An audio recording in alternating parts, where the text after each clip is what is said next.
people, I'm Isaac Carlson, and on Following Dreams, I'm focused on exploring the stories of people who are following their passions and achieving their dreams. I want to help inspire you to pursue what you love by hearing how others have done it. But before we welcome our guest for today, be sure to take part in all of the magical places on the internet that I live. You can find all of my discussions on the wonderful world of Disney on my YouTube channel, Watso Videos. Be sure to follow my adventures on Instagram, Twitter, and Facebook at Watso Videos. Consider supporting the show by joining my Discord and becoming a producer of the show over at patreon.com/WatsoVideos and getting the Following Dreams merch at watsostore.com.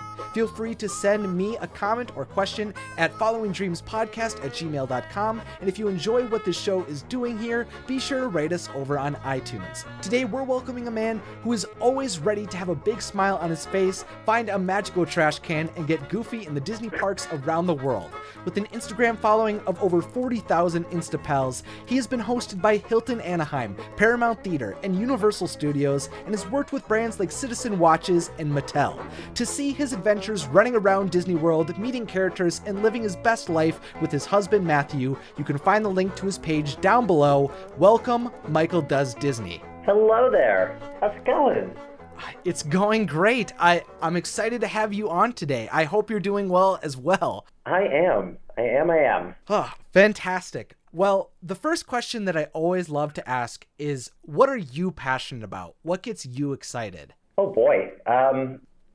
Iced coffee. I mean, I think that is like the number one thing that gets me going every single day. So yeah, I'm drinking one right now, and I don't think I could live my life without it.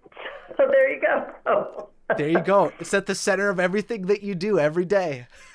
It really, really is. I mean, start my day with it, have it in the afternoon, just keep it on going. You got to keep the train a-chugging. Yes. Absolutely.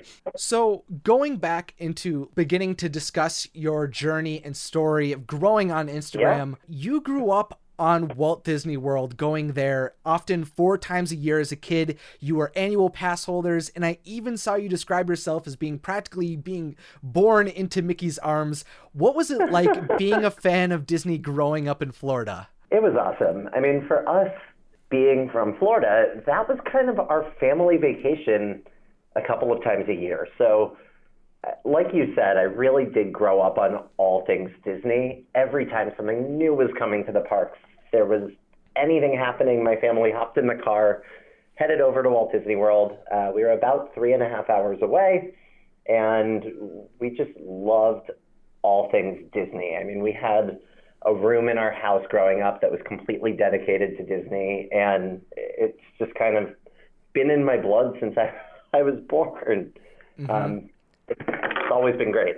With that type of short drive, I'm sure it was just so easy to be able to reach it. And with having that type of premium experience, theme parks right near you, I can't even imagine what it was like. That the equivalent for me is I've got the Mall of America 3.5 hours away. So it's pretty good, but it's no Disney World. That must have been so fun to have so near to you. Oh, for sure. I mean, it absolutely was.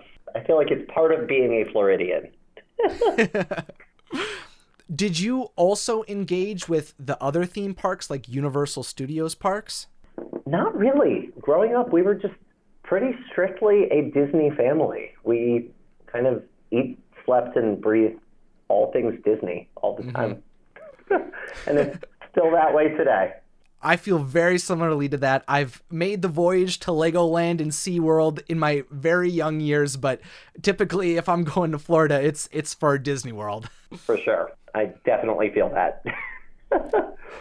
Okay, so then walk me through the timeline of you growing up in Florida and then making the move to New York and then eventually meeting your husband, Matthew. Yeah, for sure. So I grew up in Florida, was there for my whole childhood, and then I ultimately, for college, decided to leave the state of Florida to try something different, and I ended up in the polar opposite, in freezing cold, snowy Syracuse, New York, at Syracuse University. And after I graduated, I ended up in Manhattan because most of my friends from school were heading to New York. So I was like, I'm going to do that too. And started a job there. And about 6 months into living post-grad in New York, I met Matthew. And we have been together for almost 8 years now. And we both lived in New York. We were there for about 4.5 years. Both worked there. We loved it for a while. And then at a certain point, we were like, well, neither of us are from here. It's really, really, really expensive. We're kind of living in a shoebox. Why don't we try something else? And that's when we decided to start looking at other places. We were coming to Chicago for a weekend for a wedding. And while we were doing our research about kind of visiting Chicago, we were like, well, what if we looked into potentially living there while we're heading out there?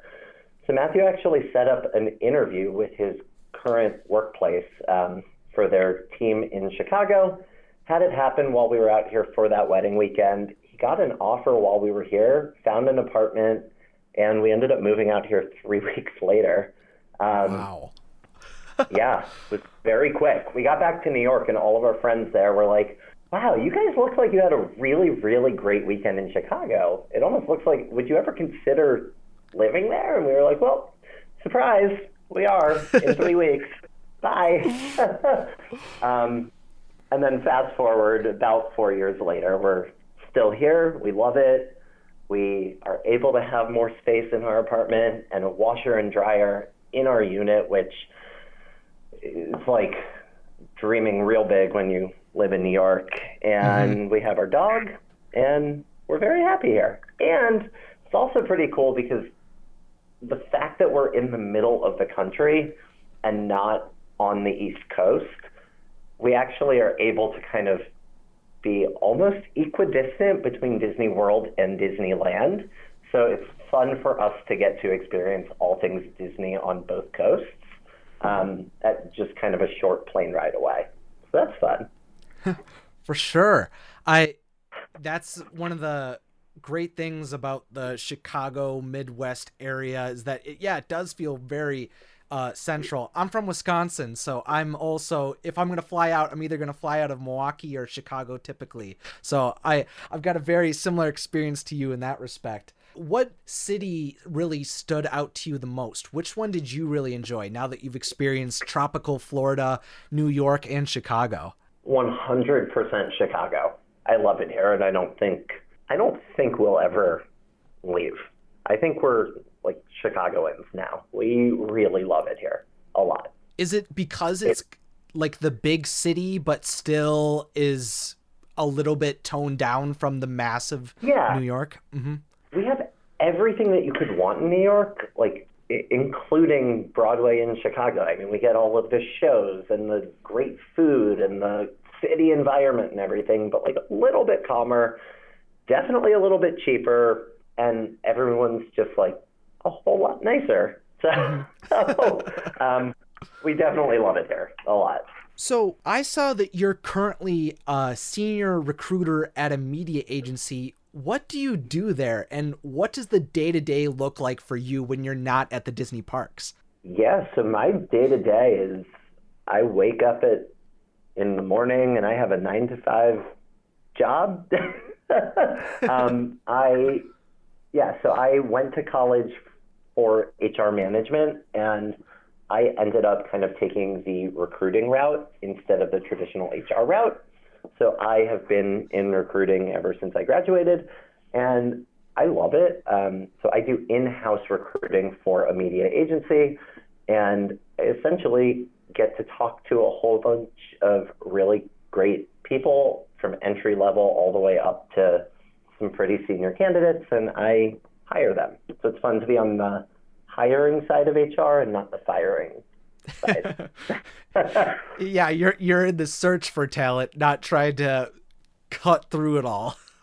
Exactly. Fantastic. Well, I'm glad that you have a job that you're really excited about. It's not something that you're trying to avoid at all costs. Oh, for sure. No, I genuinely enjoy coming to work every day. But that's great to hear. Yeah.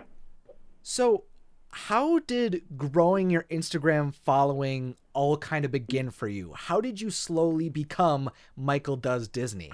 So it's only been a little bit over a year of doing this. And it started out because I was posting a ton of pictures of me at Disney on my personal Instagram page. And all of my friends were like, okay, we get it. You like Disney. We are sick of seeing that every day. We maybe don't love Disney as much as you do. And simultaneously, with hashtags and things like that, I was starting to grow my following on my personal Instagram page just from posting those pictures. So I was like, this was back in November of 2018 when I remember I was like, I think I need to separate these things. I think I need to kind of I seem to be having enough people who like these pictures in this Disney community that's out there that I think I could start a separate page to just kind of showcase my Disney life and give my friends and family a nice little break from all things Disney. And they can just see me and Matthew and our normal day-to-day life on my other page. And that's how it started. And then it grew really quickly. I cannot remember all of kind of like the milestone number following marks or whatever, but I do remember last year at Princess Half Marathon weekend, which was exactly a year ago because I just finished that weekend yesterday. I remember looking at my friend when they announced that there were 17,000 runners there and saying, oh my gosh, I almost have that many followers. That's crazy. So it was about a year ago that I had, I guess, 16 or 17,000 folks, and now we're at 40 plus and growing, which is super cool. Yeah. So It was something that just kind of stumbled upon you when you were naturally having this inclination to post all of these pictures. 100%. And so were you already going to the parks as frequently as you do now? No, definitely not. We would go maybe once or twice a year. I proposed to Matthew and Disney back in 2014. So it was always kind of a special place for us. But we would go really like once or twice a year. And the first time that the two of us went to Disneyland together was back in 2018. And that was like kind of a big deal for us. And then once this took off and really started to grow, I was like, oh my God, I need more Disney content and I need more things Disney. So we became annual pass holders. I hadn't been a pass holder since right before college, I think. And Matthew had never been an annual pass holder before, so that was fun. And then we started going a lot more frequently. Yeah, and it's only growing. It's only becoming like more and more and more. Which, I mean, that's definitely not a bad thing. That sounds very exciting to be able to go so often. Yeah, I really don't. I don't complain about it at all. Oh, yeah. And as someone who loves making Disney content online, but lives in the more Midwest, what is your strategy for going to the parks? How long do you stay? How did you decide to become annual pass holders? How do you decide if you're going to stay on property or not? What goes into planning a Michael Does Disney trip? I'll kind of break it down piece by piece, I guess, but every single trip is very different. We're kind of at the point now where most of our trips are for a specific purpose. And when we have trips that are kind of for a reason, such as like a Run Disney race or things like that, the weekend is very much geared towards that. So that'll gauge where we stay and what we do and things like that. When we just go for a fun weekend of Disney shenanigans, that's when things are a little bit different. We decided to become annual pass holders couple of, I guess like 2 years ago, when we went on a trip for my birthday, and we were there for 6 or 7 days, and we did the calculations at the time that the amount that it would cost us to get park hoppers for every single day would come out to somewhere around the same amount as an annual pass, or slightly less or something. And then we were like, well, it's close enough that we can then squeeze one more trip in this year and it'll pay for itself. Plus having the 20% merchandise discount and the usual 10% dining discount and things like that, we were like, this is great. I mean, it really does help you to save some money. So that's when we became annual pass holders. And then from there, once things started to grow with my Instagram and things like that, that'll probably never change. And I'll probably always be an annual pass holder from now on, just because I do go so frequently. And just in terms of where I stay, I have had the opportunity, fortunately, to work with a number of hotels. So at times I have had hotels kind of reach out to me to ask that I showcase their property and things like that if they are off property. So when I have opportunities like that, then I usually do jump on them and have the chance to kind of see some of the off-property side of things. I have stayed at almost every Disney resort on property. And for me personally, I love any kind of lobby-style hotel where you walk in, you go to an elevator, and then you go to your room. I am not a huge fan of the hotels where, like, go to the lobby, you check in, and then you have to take a bus to, like, Building C all the way wrapped around, and then to get to the parks, you have to take another bus to another bus, et cetera, et cetera. So, like, those are not my favorite hotels. So sometimes I actually prefer staying off property for that reason. I have worked very, very, very closely for a while now with the Wyndham Grand Orlando in Bonnet Creek, which is technically within the gates of Disney World. It's like a step higher than a Good Neighbor hotel. It's a gateway hotel. They have great transportation to and from the parks, and it's just, for me, it's like a normal hotel room, which I love. There's a little bit of insight into that. And just in terms of how long we go for, we typically now will only go for shorter trips. We don't, I think because of how often we are down there, it's more so like if we're going for a race weekend, we go in a day before the race so we can get to the expo, we do the races, and then we kind of fly out just to kind of be there for the purpose of the weekend. We also like to do a lot of traveling outside of Disney as well. So we do like to save some of our precious vacation days for those kinds of trips too. Absolutely. Yeah, that makes a lot of sense. What do you see as your favorite time to go to Disney World? Is there a certain season, a special event, or a certain time when rides are opening that you really enjoy? So I will tell you that my absolute favorite kind of yearly things that happen, I love Marathon Weekend in January every year. If you can't tell by now, I'm hugely into the Run Disney races. I genuinely love them, and my favorite race weekend of the year is the one that happens in January. So I love that every year. I love Mickey's Not So Scary Halloween Party. I just think it's so much fun. And then I love being down there at some point during the holiday season. I definitely don't need to be in Orlando during the hot, humid, rainy summer months. Those are not my favorite.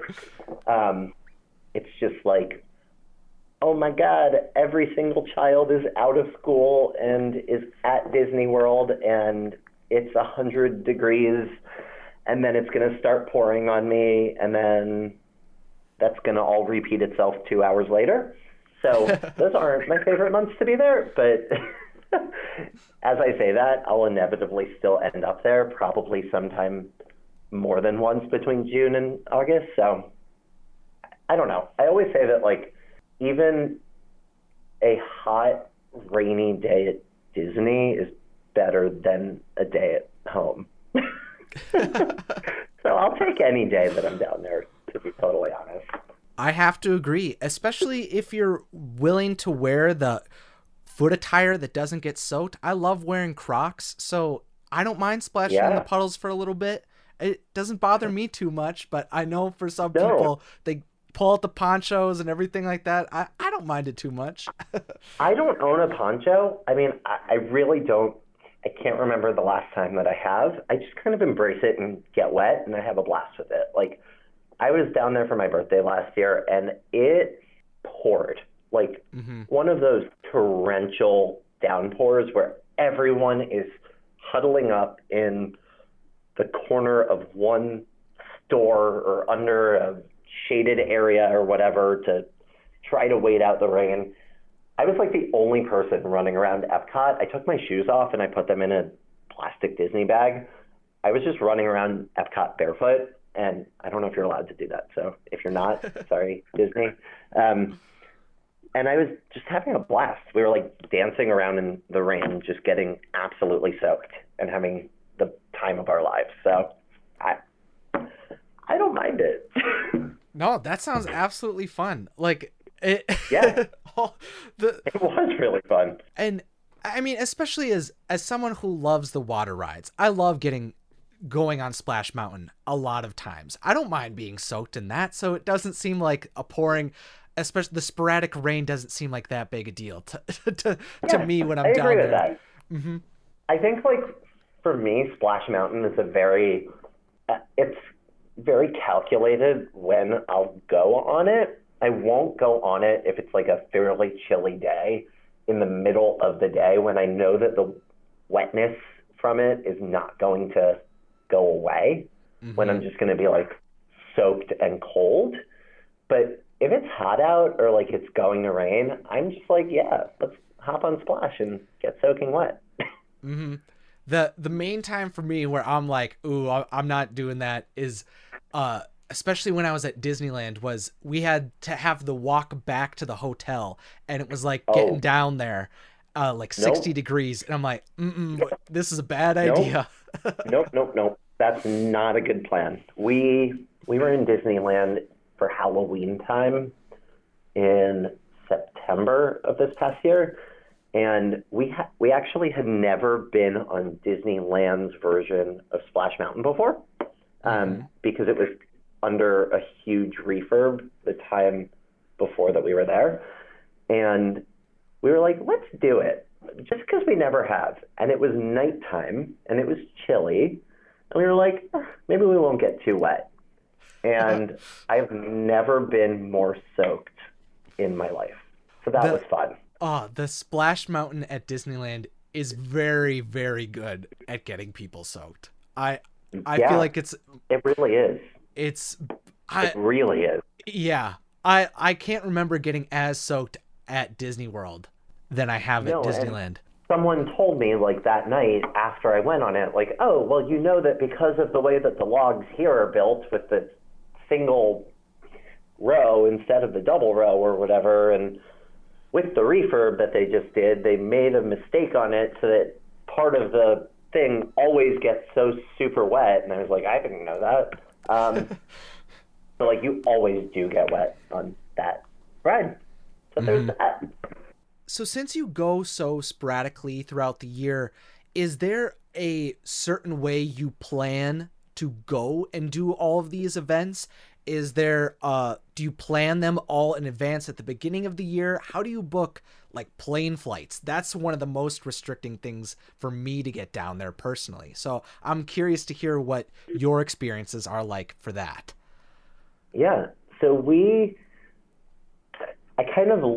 I do look at the year holistically, like towards the beginning of the year or the end of the year before. And I look at, like, okay, these are the things I definitely want to do. So I knew, like, this year, I knew I would do race weekend in January, race weekend in February, race weekend in April, and then for sure, like, a Mickey's Not So Scary, and then a Mickey's Very Merry.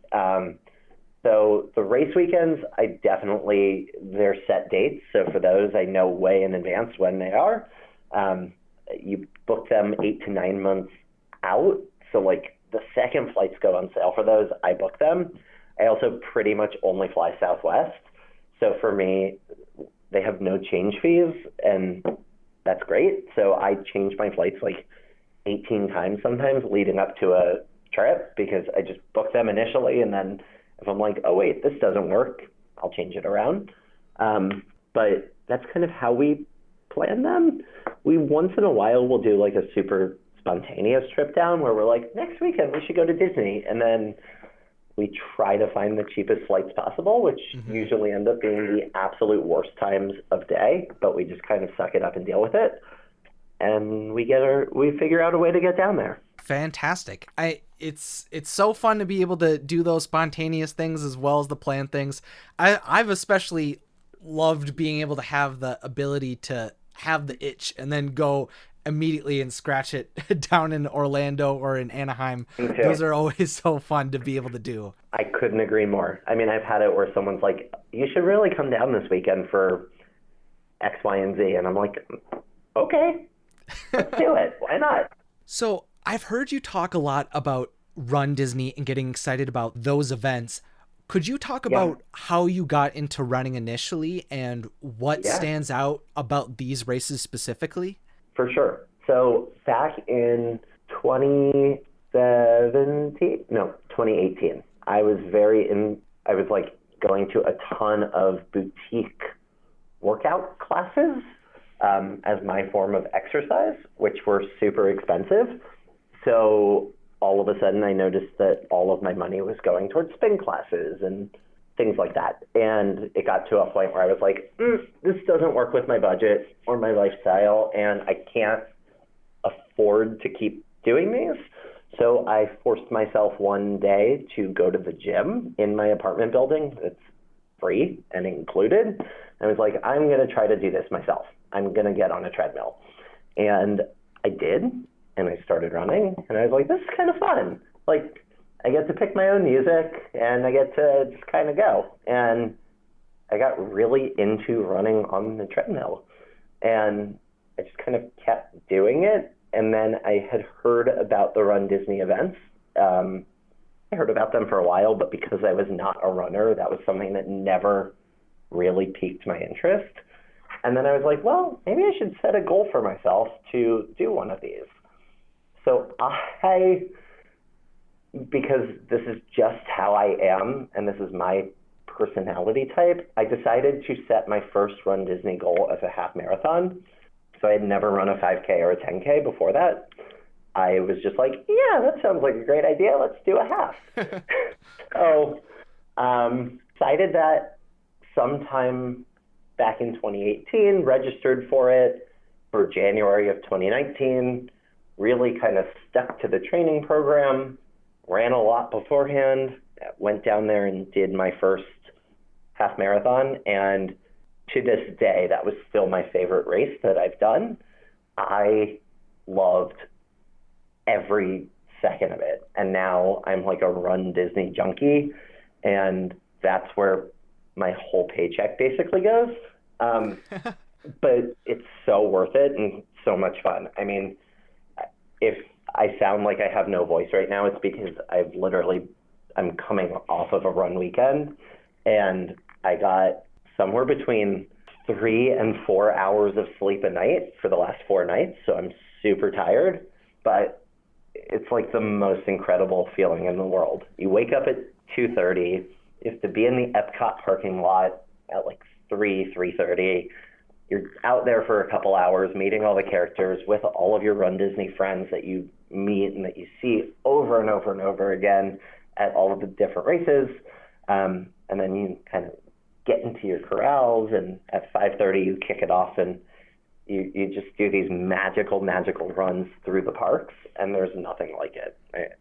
Running like around the World Showcase or running through the castle before the park opens and before the sun has even started to come up there's nothing like it. It's the coolest thing in the world to me. Oh, as someone who did cross country in high school and has been running sporadically at like throughout college and everything like that, and having the goal of doing like more long form races, the Run Disney events sounded so cool. And being able to hear you talk about it in your experiences and seeing it on Instagram, all of your pictures and everything, it looks so fun. And I love the idea of being able to run around. Yeah,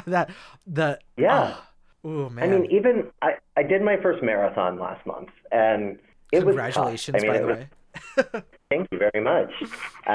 It was hard. It was I think it was the hottest marathon in Walt Disney World's history. It was 86 degrees out in January running it. It was hot.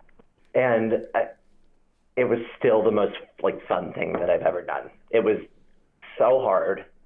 By mile 18, I was like, this is tough. I don't know how I'm going to do this for 8 more miles, but I did it. And we ran through all 4 parks and Blizzard Beach, and I met 50 plus characters along the way, and it was just awesome. I mean, I loved it, and I will be doing the marathon again next year.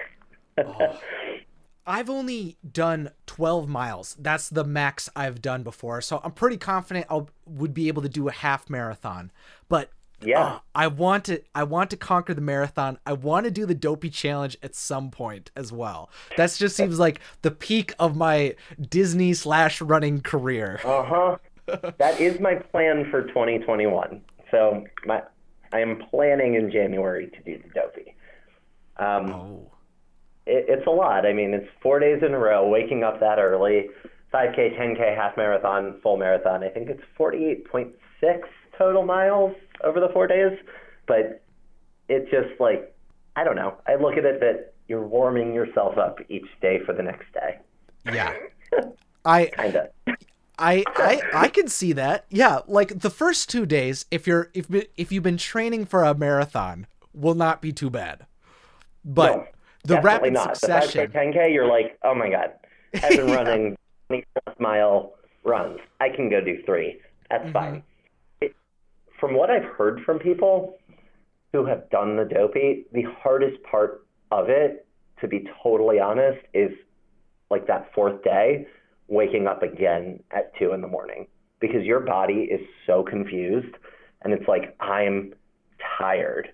And I don't know how you are, but for me, I have the hardest time being at Disney World and not being in a park if the park is open. So I have this horrible, weird FOMO type of thing where after the race, even though I know I should be taking it easy and going and taking a nap and then hanging by the pool and then eating dinner at 5 p.m. and going to bed at 7. I can't do that. I'm I want to go back to the hotel, shower, and change as quickly as I can so that I can go to the parks till close.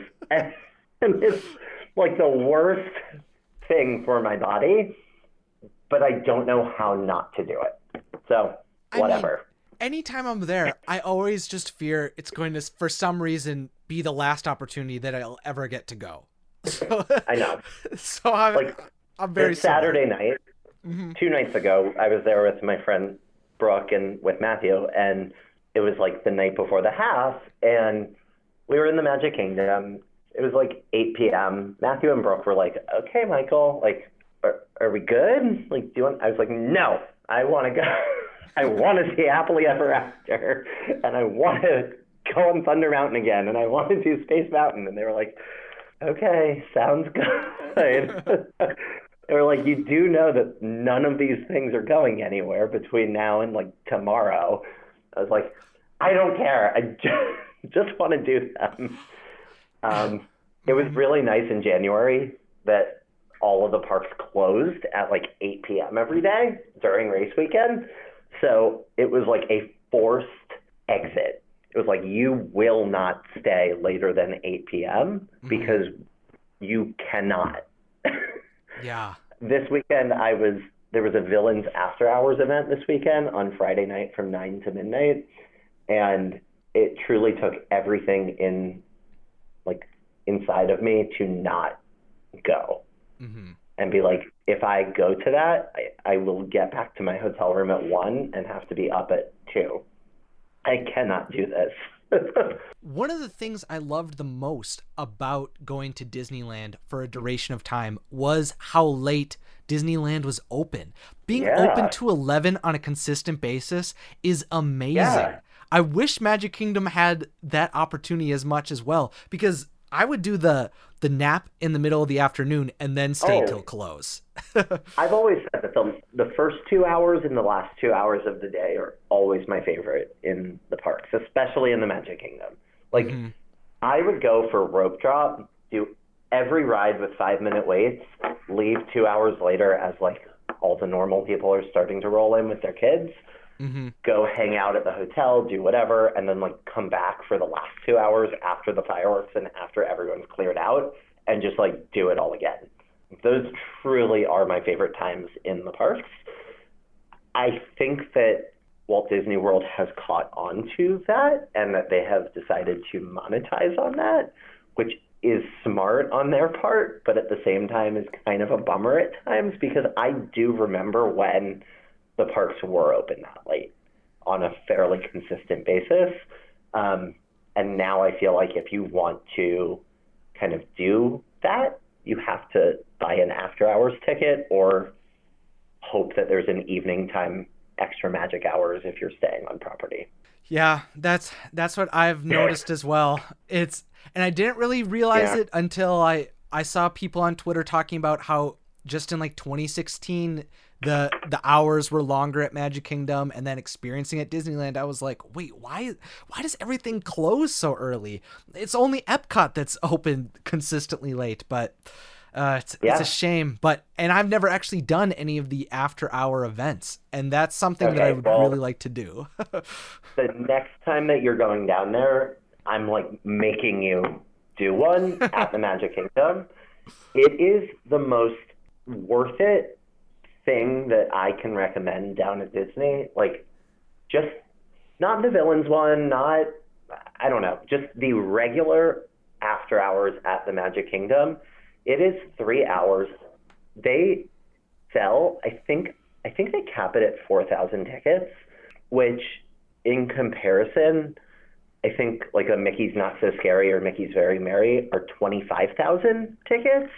It's tiny.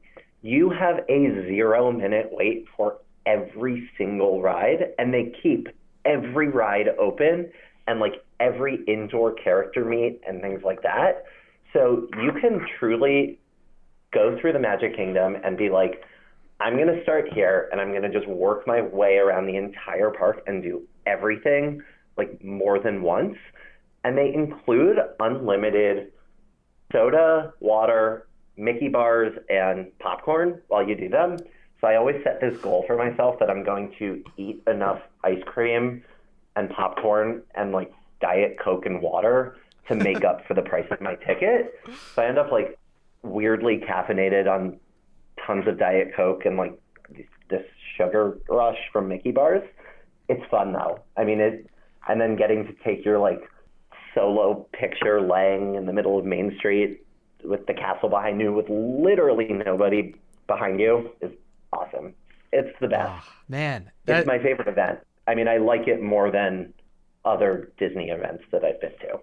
Yeah, because like Mickey's Very Merry Christmas sounds like a lot of fun. I think it sounds like there could be a lot of fun with Mickey's Not So Scary Halloween either, but man, that sounds really, really intriguing to be able to experience, especially like the character meet and greets are typically something that I don't prioritize, but if they were so accessible like that, it just sounds like so great to be able to do it. And they're not special meet and greets, like no special characters are coming out for them, but the fact that you can go do like Cinderella and Elena and Tiana and Rapunzel and Ariel and Mickey, like with no wait for any of them, plus going on Space Mountain, Thunder Mountain, Mine Train, Peter Pan's Flight, It's a Small World, like everything, Pirates, Haunted Mansion, whatever, while eating your face off in Mickey bars and popcorn and not paying for them as you go. It's just great. It's so much fun. Oh, that that is very intriguing. Oh my goodness. That Like, because the Christmas party and the Halloween party are very fun too, but they're very different. You will still wait for things.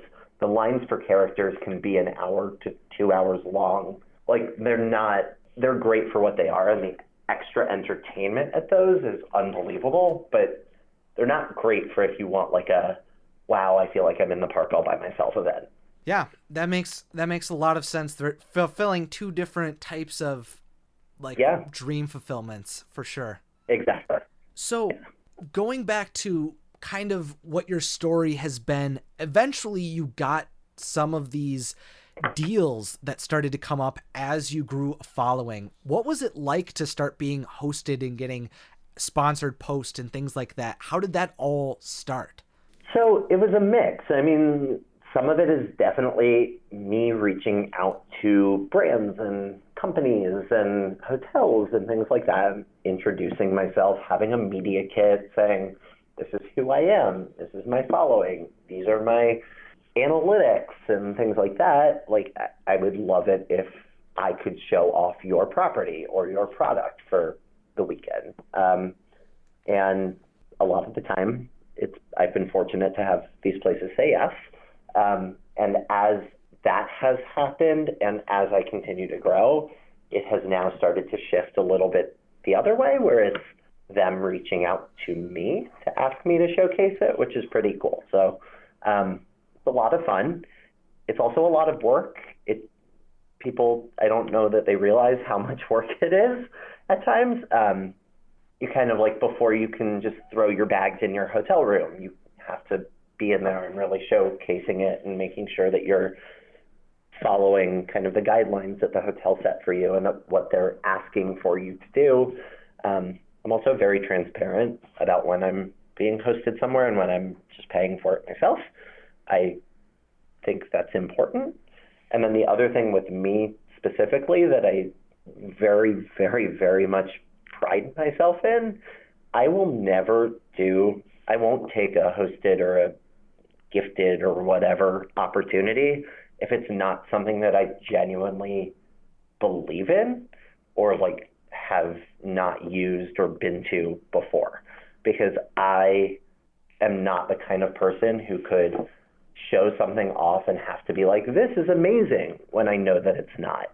So when I work with companies like Aftershocks, the headphone company, I bought my Aftershocks and posted a completely unsolicited like story series about how much I love them. And then Aftershocks reached out to me to be like, hey, we'd love to partner with you, because they're a product that I genuinely love and care about and think that every runner should have, because they're safe and they're amazing. So that's one thing for me where like I have been contacted by a decent amount of companies just because of my following count, where I'm like, I don't really want to show off your random, I don't know, cleaning product or whatever, because I could get paid for that. So that's how I am. Not everyone's like that. I've definitely seen other folks on these platforms before who are showing everything under the sun off, and more power to them. And I know that for a lot of people, that's how they make their income. I can't lie, and I can't show something off that I don't believe in. That makes a lot of sense, and that shows a lot of integrity for you and wanting to be to be transparent with your audience. I think for me, it's just about if it's something that I think actually has value for people to see and to use. If there's something that could be a new community for someone to be embraced into, a new app where they could meet other people, or something that they could be able to move towards the thing that they want to do through a product, then that's something that I'm able to latch on to. But there's been times where there's things that just seem, things that are like a little too good to be true, things like that. Absolutely. Yeah. Yeah. Mm-hmm. Yep. Yeah. I mean, and I definitely do my research into like different hotels and things like that before I choose where I'm going to stay. and to make sure that they're a place that I can confidently say, like, yes, I had a great experience here, not like, wow, this was unbelievable world. But in my head, I'm like, oh, don't stay here. Mm-hmm. Which fortunately I haven't had that happen. So yeah. And, and yeah, because you definitely want to abide by the guidelines, but if the guidelines are making you say things that go against what you actually think, if you really would strongly not recommend it, then yeah, that's not a good fit. Right. No. So I try, I mean, and you follow me, I very much try to keep everything pretty real. Like, I am on my Instagram who I am in real life. I'm the exact same way if someone comes up to me and meets me in person as I am on my stories. Like, that's just me being me. And I think that is why, fortunately, I've been successful with what I've done. I have not been fake. I have not been like a different persona on there than I am in real life. Mm-hmm. Are there any other tips or thoughts that you would give other people about growing a following on social media, specifically Instagram? I would say keeping things consistent. So like for me, every photo that I post on my feed is a picture that I'm in. I will never post a picture of the castle or of a piece of food or something like that. It's always me. So like, if you want to post pictures of food, just post food. Like, if that's how I kind of see it, so that you can really kind of grow your audience based on that. I also think keeping your like color scheme and things like that consistent. For me, I don't crazy filter my photos or anything. I know that some people do, and that's their thing, and more power to them. I post just what my photos actually look like, and I'm not gonna like Photoshop out the sky and put a blue sky in because it was a rainy day out. Like, you're gonna see what it is. So I think keeping it real, keeping it consistent, using consistent hashtags, find the ones that work for you. I have my days where I'll look at a post and be like, why did 3 people see this because of hashtags? And it's just because Instagram is being Instagram, but don't get discouraged because of that. And really engage with your audience. It's really, really, really, really important. I do not respond back to every single comment that I get or every DM that I get, but I do read everything. If someone asks me a question, I really try to always answer the actual question and just be real with people. I think it's really important. Mm-hmm. And have like fun, consistent content and themes. Like for me, the 5 top things that I'm tagged in or like thought about all the time, I think, are drinking iced coffee, taking pictures with trash cans, seeing Goofy, riding row 15 on Thunder Mountain, and like most recently it's this Her Universe snack pocket hoodie that I just put up a minute video of me eating popcorn out of. Now I'm tagged in these videos all the time of people eating snacks out of their snack pocket hoodie. And it's great.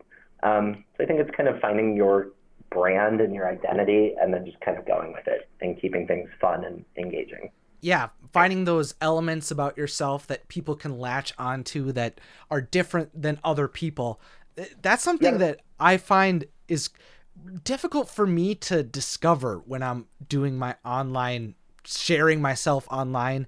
But I think it's something that's really important for people to feel like they know a part of you. Yeah, I think it's also always being transparent. Like, when I'm not in a good mood, I still post and let people know, like, oh, I'm having a crappy day. Like, it's not this fake, perfect world all the time on Instagram. It's like, no, this is just my life. This is real. This is what's going on. And people really appreciate that. They want to see real. We're kind of at a point where, like, people do not want to see just fake stuff all the time now. I think think that's the most important. And it's also just being your true, authentic self. Like, I have no problem running around Epcot with a baguette, waving it in the air, and like videotaping myself and talking into my phone. Even if 1,000 people are staring at me, like, what is this lunatic doing? I don't care. Like, it's who I am. That's what I'm doing. So do it. Have fun with it. Yeah, I think your advice is very sound. I think that all makes a lot of sense, and I think it's proven through the work that you've been able to accomplish. Thank you. I appreciate that. You're absolutely welcome. What for you has been the most surreal moment where you couldn't believe you were doing what you were doing and that you were just so excited to be a part of? The number one thing that absolutely, like hands down, was going into Club 33 at Disneyland for the first time. It happened because of a follower of mine who has now become one of my best friends, which is incredible. But when I was invited to go into Club 33 the first time, I cried like a baby, and I was like genuinely shaking walking in there. I couldn't even like hold my phone. I was so shook up because it was something that for me was like a childhood dream that I really didn't think would ever come true. Like, I had been to Disneyland as a kid. I remember my dad asking people, how does one get into Club 33? Like, how do you, and it was very much like, you don't, you just, unless you are famous or know the right person, it won't happen for you. And like the minute that it happened for me, it was unbelievable. Like, I will never forget that day. Man, it was very cool. That sounds so cool to hear you get so excited about being able to have that type of experience. Club 33 is definitely on the bucket list for me. It's the peak, the pinnacle of exclusivity in Disneyland. It is. I mean, it really is. And I also, fortunately, yesterday actually had the opportunity to go into Club 33 at Disney World. And it was a very cool experience, but it was nothing like setting foot in like the Club 33 at Disneyland for the first time. So it's cool. You're like, wow, this is it. This is like the spot. New Orleans Square in general is just, I love that land Me so too. much. Liberty Square has nothing on it. Sorry, Florida. I love it. But New Orleans Square is just like, give me all of the mint juleps and all of the beignets and the whole atmosphere and the environment and the live music and Phantasmic on the rivers of America in Disneyland and not in a stadium seating arena thing.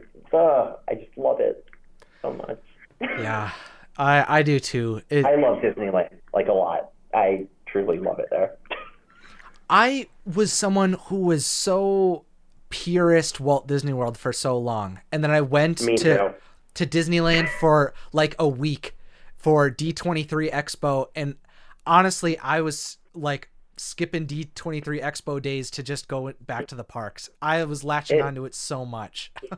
I will always say that my home park and my favorite park will always be the Magic Kingdom in Florida, just because it is where I like literally grew up, and I know that park like the back of my hand. I can walk around there with my eyes closed and like be fine. Going to Disneyland and like having the opportunity now to go a little bit more often never ceases to be the most magical place. Just the fact that like you walk into the park and Mickey, Minnie, Goofy, Pluto, Donald, Chip, Dale, maybe Daisy are all like hanging out, walking around, like actually interacting with all of the guests. Like sometimes you'll walk into the park and, oh, look, there's Cinderella just standing in the front, like right after ticketing and all of that. And like you're walking through Fantasyland and, oh, look, the Beast is riding the carousel right now. Those are things for me that are like the most magical moments that you don't get in Florida, where everything is very, very like, oh, I booked my Fast Pass 30 days ago to meet Mickey between 9:20 and 10:20. Like, As opposed to just like, oh my God, Mickey came out of like that gate over there and is going for a walk with me down Main Street. That's unbelievable and like the most magical. So Yeah. It feels like such a dense wandering journey in Disneyland, where especially yeah, I love how the giant loops around the entire park exist and everything like that.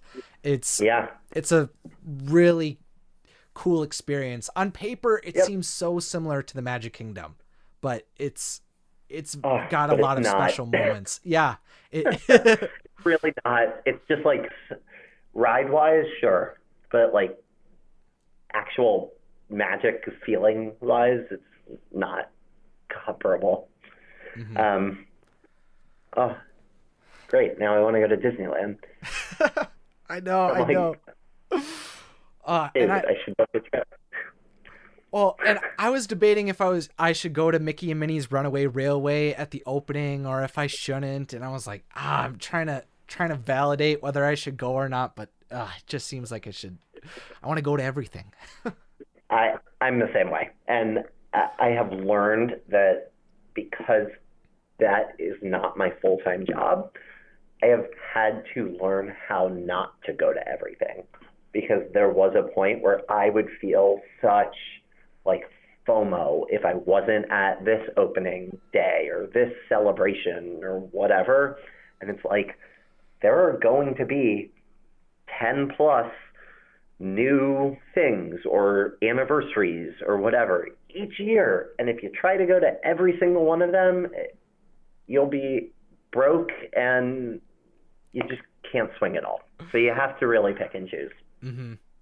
Yeah. And especially my content on YouTube is much more based around the movies. So making parks content isn't something that my audience currently really associates with me. So it doesn't really make a lot of sense all the time to go, but it's something I love to be able to cover, especially on Instagram. And oh, for sure.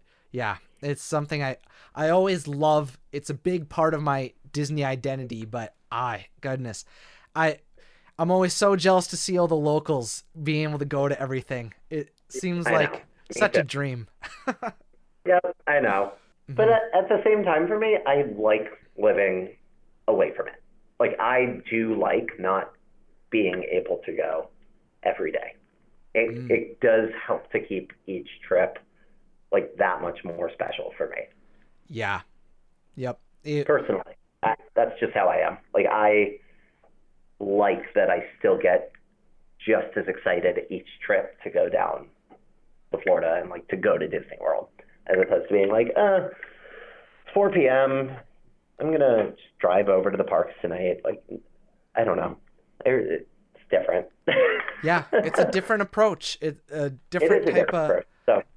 So when you go down and you don't stay at the resort, like stay on property, do you take a lift down to your resort then off of the airport? I am the anomaly, I think. I rent a car pretty much every trip that I go down. And I actually rented a car this past weekend, even though I stayed at the Animal Kingdom Lodge. I really, really don't like Disney buses at all. Like, I pretty much won't take them if I can avoid them. And I know that things have gotten better with the Skyliner and like with other forms of transportation, but unless I'm staying at either one of the Epcot resorts like Boardwalk, Swan Dolphin, Beach Club, Yacht Club, or one of the Magic Kingdom resorts, really like Contemporary or Polynesian, because I can never afford to stay at the Grand Floridian. Other than that, I usually do rent a car. I love it's very cheap in Orlando usually. Like this trip, it was $35 a day, and it was cheaper than getting an Uber to and from the airport. I get free parking in the parks with my annual pass, and the second that I want to park hop from Magic Kingdom to Animal Kingdom, I just do it on my own terms, and I don't have to like wait around and hope that a bus is coming within the next 30 minutes. I'm intrigued by that idea because of the experience that I had we went to Ohana, the most recent trip I went on. And Yeah. because it was an early reservation, there wasn't any super direct way to get there from like the Pop Century Resort. So we had to get an Uber. So if you have experiences like that you want to do, and there's not a very direct path, like you kind of have to in that case. Right. And so I can totally see why a car would be super convenient for those times. I love the Skyliner. It's a beautiful thing. I rode it for the first time this weekend, which sounds super weird because it's now been open for quite a while. And I've been down there like at least 5 times since it's been open. We just haven't taken it for some reason. And this weekend we were like, let's finally do this. And it really is great, especially in a non-covered car so that you can totally see out. But still for me, like having to connect at like get off of it and get on a different line to get to a certain park and things like that. I don't know. It's definitely better than bus transportation. I'll just say that. Yes, I would agree.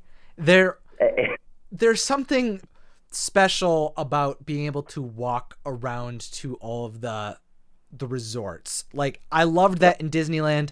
My parents loved that when they stayed at the Swan and Dolphin Hotel, especially since they were huge Epcot fans. They loved just being able to walk to Epcot. And I think that's something that you don't realize until you experience Disneyland. It's one of those things where you start to see the comparisons truly when you go on a long vacation to each of them. Yep. No, it's very true. And like, it's always the funniest to me, park hopping at Disneyland, where it's like, you're literally hopping like into the gates of California Adventure. Yes. Whenever people go to Disney World who are California people and they're like, oh my God, it took me 2 hours to get from Magic Kingdom to Animal Kingdom and I had to transfer at the Transportation and Ticket Center. And it's a very different experience and you really do have to plan differently. Mm-hmm. I wish, and I will always wish, that they just connected all 4 parks with the monorail. Like, it just seems like it would have been the best solution ever. I agree. I think that would have been so cool to be able to have the experience of just a single line going around to all of them. Yep. Absolutely.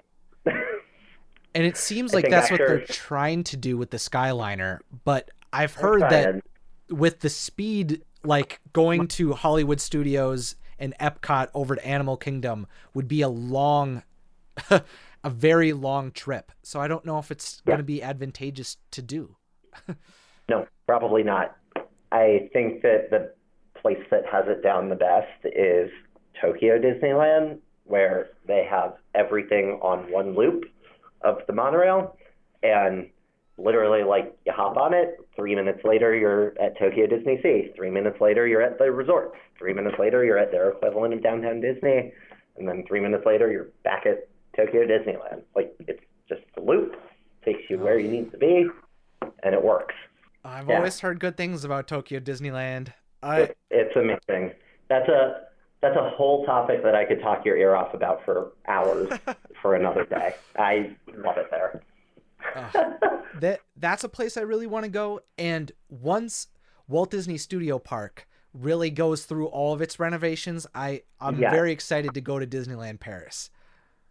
Yeah, I need to go back to Disneyland Paris again and have a different type of trip than I had.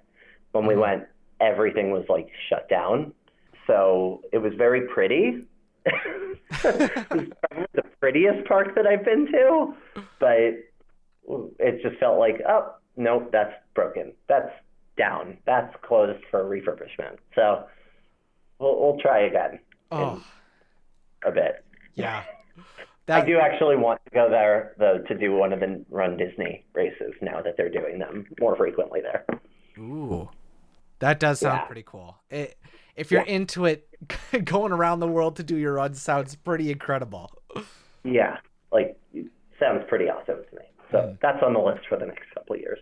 So where do you see your journey going into the future? What do you hope to be able to accomplish now that you've begun to build momentum on what you're doing? I hope to continue to grow on Instagram and to continue to partner more and more, hopefully in the near future, more with Disney as well. So I'd love to work closer with the Disney PR team and like the actual folks at the parks. That would be pretty cool. I do not see myself expanding to YouTube because I tried to make this like Instagram TV vlog about running, and it was like the hardest thing I've ever done, editing one video. So I was like, this is definitely never going to happen for me for anything longer than this. And I give you a whole lot of credit because I feel like video editing is the hardest thing that I've tried to tackle. So seriously, hats off to you. I don't know about this whole TikTok thing because I had two like 10-year-old girls this weekend try to teach me what it was, and I still don't really get it. They just had me like dance sporadically for a minute. I really don't understand what I was doing. So I think that's it. I think just continuing to grow on Instagram and kind of see where the future takes me. Absolutely. Yeah. See what will happen, see what will occur. I'm sure you'll be able to do have a lot more connections and be able to continue to spread the magic on Instagram. Finally, I'm trying. Yeah, absolutely. Finally, Michael, I want you to tell the listeners what you feel is the number one piece of advice that would help them follow their dreams. I would say number one piece of advice to help you guys follow your dreams. I think it's important to know that every single thing that you want to do is possible and that you really, really, really can achieve it if you work hard for it and if you just keep at it. Like, I think that hard work really shows, and that if you really want it to become a reality, you can make it happen. I think that's absolutely correct. You're a perfect example. You never thought you'd be able to get into Club 33. I'm sure you never thought that you would be visiting the parks as much as you are now, but because of the opportunities that you created for yourself, you're on your way to be able to do it. That's it. Just keep working hard. So. Well, thank you so much for coming onto the podcast, Michael. It's been an absolute pleasure. Oh, thank you very much. So nice talking to you. Thank you. I'm glad we were able to have this discussion. I had so many questions about how you were able to do everything you were able to do, especially, being someone in the Midwest and not a local to either parks. It was so cool to be able to hear about how you do everything. Yeah, so it's been super fun. Yes, it has been. I love this. To all of you who are listening, if you haven't seen Michael's work before, you can find links to everywhere he is on the internet in the description.